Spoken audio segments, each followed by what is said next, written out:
Assalamualaikum warahmatullahi wabarakatuh. Perkenalkan, nama saya Dedi Kurniadi, kelas B Administrasi Publik semester 6.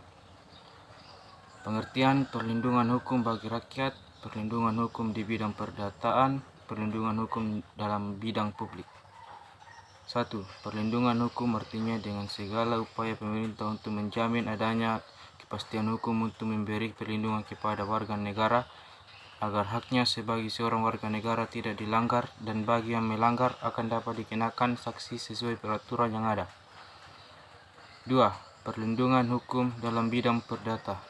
Pemerintah dalam melaksanakan tugasnya memerlukan kebebasan bertindak dan mempunyai kedudukan istimewa dibandingkan dengan rakyat biasa.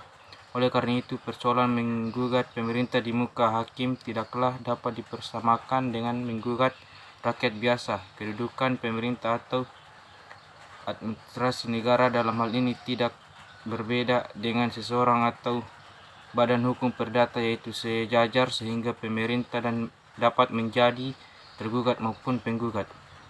Hukum perdata memberikan perlindungan yang sama baik kepada pemerintah maupun seorang atau badan hukum perdata. 3. Perlindungan hukum dalam bidang publik. Tindakan hukum pemerintah merupakan tindakan yang berdasarkan sifat menimbulkan akibat hukum. Oleh karena itu, diperlukan perlindungan hukum bagi warga negara terhadap tindakan hukum pemerintah. Dalam rangka perlindungan hukum, keberadaan asas hukum umum pemerintah yang layak ini memiliki peranan penting dan memberikan kewenangan kepada administrasi negara untuk membuat peraturan perundangan. Tata urutan peraturan perundang-undang, pembuatan naskah akademik, proses perumusan kebijakan, legal drafting.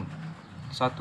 Tata urutan peraturan perundang-undangan di Indonesia, yakni Undang-Undang 1945, TAP, MRP, UU atau PP, pengganti UU, PP, Perpres, Perda Provinsi, Perda Daerah. 2. Berdasarkan Undang-Undang Nomor 12 Tahun 2011, naskah akademik merupakan naskah hasil penelitian atau pengkajian hukum dan hasil penelitian lainnya terhadap suatu masalah tertentu yang dapat dipertanggungjawabkan secara ilmiah mengenai pengaturan masalah tersebut. Proses perumusan kebijakan. 1. Identifikasi masalah kebijakan. 2. Penyusunan agenda. 3. Perumusan kebijakan. 4. Pengesahan kebijakan. 5. Implementasi kebijakan. 6. Evaluasi kebijakan. Legal drafting adalah kegiatan praktik hukum yang menghasilkan peraturan. Sebagai contoh, pemerintah membuat peraturan perundang-undangan. Di Aceh disebut kanun, perjanjian atau kontrak kerjasama dan lainnya, yang mengikat pihak-pihak yang melakukan perjanjian atau kontrak. Sekian, terima kasih.